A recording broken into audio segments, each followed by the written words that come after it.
The original Dragons of Legend set really took the dueling world by storm. There were a lot of really good, versatile cards in there, such as Soul Charge and Career Bandit, but probably the best set of cards in there besides Soul Charge were Fire and Ice Hand. Now, these cards were deceptively simple. Both of them basically had the exact same effect with one key difference, but Fire Hand, when it was destroyed while in your possession, you got to pop a monster and then summon an Ice Hand from the deck. Ice Hand did basically the same thing, except it popped a back row to summon a Fire Hand from the deck. And those were not once per turn effects, and that's really important because it meant that if you had one Fire Hand and your opponent had a really big board, you could blow up 3 monsters and 3 back row. And back in 2014, that was a pretty big deal. And it was a pretty big deal because back in 2014, there were a lot of complicated game states. And what I mean by complicated game states is that there were a lot of different times when both players had 5 back row and 5 monsters. And Fire and Ice Hand are really, really good at taking apart those types of fields, which made them quite effective. Now, I should mention that Fire and Ice Hand were actually part of the reason those fields happened, because people were so afraid to attack into face-down monsters because they didn't want their field to get blown up by Fire and Ice Hand. But that format was really heavy back row based, and a lot of people didn't like that. But at the very least, we can say that one of the reasons Fire and Ice Hand were so good were because they sort of created a format around them. You had decks like Girgia and Hat, which was Hand's Artifact Trap Tricks, and then even the big decks of that format, like Sylvans and Lightsworns, played at least some back row, and you really didn't need to get a ton of back row removal against those decks. But the Fire Hand in and of itself was pretty good at dealing with a lot of monsters because it activates when a lot of effects usually can't activate. So Fire and Ice Hand really tore up the competitive scene in 2014. And if you, well, I guess you can't watch the first place deck profile for that event anymore because it got taken down from YouTube for some reason. But in the first place deck profile of Corey McDuffie, who played Hat at that event and obviously did very well with it because he was the best player in the room because he got first place, blah, blah, blah. In his deck profile, he mentions that Fire and Ice Hand are so good that he thought they would get semi-limited on the ban list. And if you watch deck profiles from back in 2014 during the summer, people really did call for Fire and Ice Hand to be hit on the ban list. Almost every single deck was playing 3 copies of them, either in the main deck or side deck, which led to a lot of stagnant sort of games, because if you couldn't summon an Abyss Dweller, you basically just had your whole field destroyed, which isn't very fun to play against. However, as soon as the WCQ ended, and as soon as the World Championship ended, Fire and Ice Hand kind of just went away. Now, it did pop up a few times afterwards, most notably in Necros format, but right after the height of its success in the summer of 2014, they fell off the map. And why was that? Well, the main reason was Duelist Alliance, which brought Shaddolls and Burning Abyss. Now, the big thing about Shaddolls and Burning Abyss is that unlike today, where the boss monsters are good because they can't be targeted or they can't be destroyed, the boss monsters back then, like the El Shaddol Construct, El Shaddol Winda, and Dante, of course, when they're sent to the graveyard, they instantly gained advantage. Dante added back Burning Abyss monsters, usually Seer. The Shaddol monsters added back Shaddol Fusions, so you could instantly make another copy of them.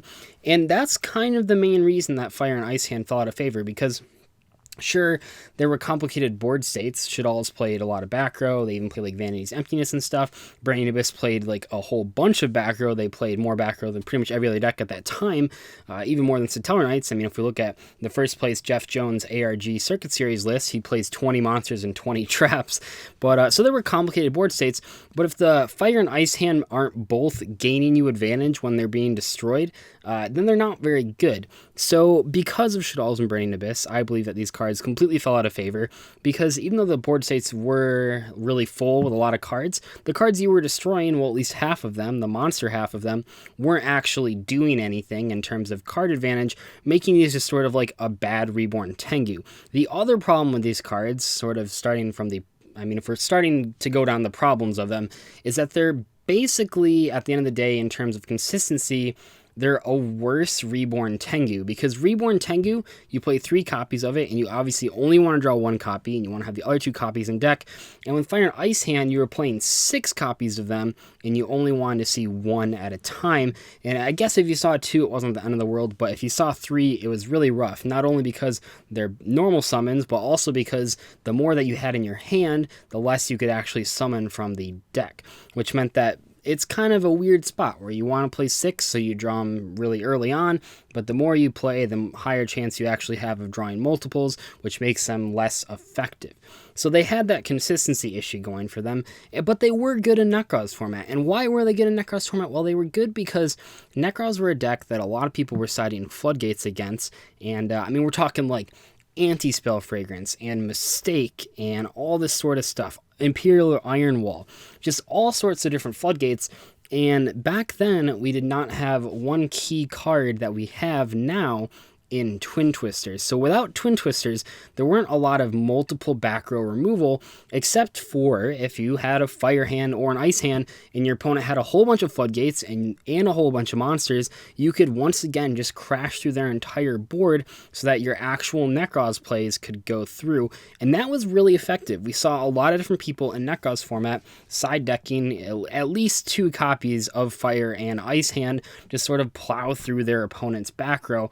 And yes, it popped their monsters as well, but the main purpose in Nekroz and the main purpose of Fire and Ice Hand pretty much every year after 2014 was to be played in decks that didn't rely on their normal summon very much, but that a lot of people could side Floodgates against.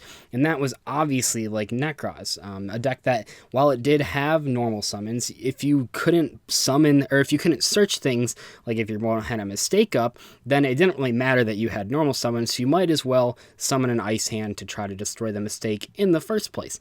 And I think if we can sort of narrow down the fall of Fire and Ice Hand to one single set, it's not that difficult. Breakers of the Shadows is clearly the set that ruined Fire and Ice Hand for 2 reasons. First of all, the aforementioned Twin Twisters is essentially a faster, better version of Ice Hand. It's not a normal summon monster. It doesn't have to be destroyed. You can instantly play it to not only pop 1 back row, but 2 back row, which really power crept a card like Ice Hand, which, while still not terrible, it's a little bit slow. And when you have a card like Twin Twisters, instantly pop 2 back row without any worry. There's pretty much nothing that can counter Twin Twisters besides like spell negators such as Magic Deflector that not a lot of people are actually playing. You usually get that sort of 2-for-2 trade, and it's a lot more secure than summoning an Ice Hand. And the reason that it's more secure is because of the other card that was released in Breakers of Shadow, which was Solemn Strike. Now, Solemn Strike before this hadn't seen, it saw a lot of hype, but people didn't really quite figure out how it was going to impact the format. And one of the big ways it impacted the format was by completely making Fire and Ice Hand irrelevant, basically. Because what would happen is if your opponent summoned Fire Hand and they crash it into one of your monsters and then they activate the Fire Hand effect in the graveyard, you could Solemn Strike it, and because it's already in the graveyard, it wouldn't count as being destroyed a second time. I know a lot of people get that ruling mixed up, and it is kind of confusing because if you Solemn Strike a monster in the extra deck, like if it's a Pendulum monster and then it goes to the graveyard, it does trigger a second time. But for a card that's already in the graveyard, if you destroy it with a card like Solemn Strike, well, if you negate it with a card like Solemn Strike, it doesn't get destroyed and triggered a second time. It just happens that the one time. So that means at that point, your opponent loses their normal summon. They lose their Fire Hand, and they don't get to pop anything, and they don't get to special summon Ice Hand. And one Solemn Strike, obviously a really popular card for the past 2 years, one Solemn Strike completely ruins the chain of Fire and Ice Hands.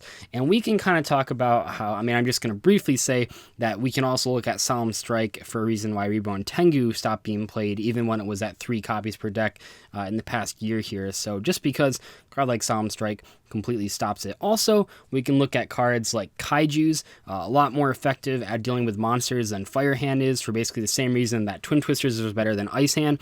It's just faster and more consistent. You don't have to play 6 copies of it. You don't have to play 4 copies of it. And with Twin Twisters and with Kaijus, if you draw multiples, it's not like you're making your deck worse, and it's not like you're always making your hand worse, because in the case of Twin Twisters, you can simply discard the second copy of Twin Twisters for the first one, and in the case of Kaijus, you can at the very least special summon a Kaiju to your board as well to at least get a beater on the field, where drawing Fire and Ice Hand at the same time is pretty darn bad. Also, we can look at cards like Masterpiece, the true Draco Slaying King, and like Cosmos, and cards that can't be targeted or destroyed. and those cards are going to be really good against Fire and Ice Hand. And when you have options like Kaiju's out, there's really not a huge reason to play Fire and Ice Hand if those cards are so prevalent in the format. And if we look at the deck right now that might play Fire and Ice Hand, which would be Spirals, because what I mentioned earlier is that the decks that have a lot of people citing Floodgates against them are going to be Fire and Ice Hand are going to be good against. Spirals rely on the normal summon too much, and we know this because Spirals play double summon, a card that has been a joke for like ever since it was released and has never saw true competitive play, but it's basically a staple in the best deck of the format. So if Spirals love double summon so much, if they love getting that second normal summon so much, then of course they're not going to be able to afford to throw away one of their normal summons to a Fire Hand or an Ice Hand. They're just going to play Kaijus, they're just going to play Twin Twisters, they're just going to play Cosmic Cyclone. So Fire and Ice Hand sort of suffer from a few of the same things that Tengu does. They're too slow, they're normal summon reliant, and they make you have really awkward hands sometimes. And yes, there is that perfect chain where you can destroy 6 cards on your opponent's board and instantly win the game, but overall when you have many of the options that I just talked about, not even to mention a card like Evenly Matched, you just have so many different ways to deal with your opponent's cards that something like Fire and Ice Hand just is not going to have a lot of strength in the format. Now, are these cards going to be gone forever? Not necessarily. I do think that they are good in a deck that is facing a lot of complicated board states, that wants your opponent to not have any Floodgates on the board, something along the lines of Nekroz that doesn't really need the normal summon. If a deck like that is ever the best deck again, I can definitely see Fire and Ice Hand being played, but for now, there's not really a huge reason to, because Kaijus, Twin Twisters, and Evenly Matched. But let me know what you think of Fire and Ice Hand. Like I said, I'm sure there are people playing these cards still, but at the high tables and even the mid-range tables at regionals, no one's really playing these cards, which is kind of sad because they were very good for a while, and they're not bad cards. I mean, on paper, they're quite good, actually. But let me know your thoughts, and I will see you guys later. Bye.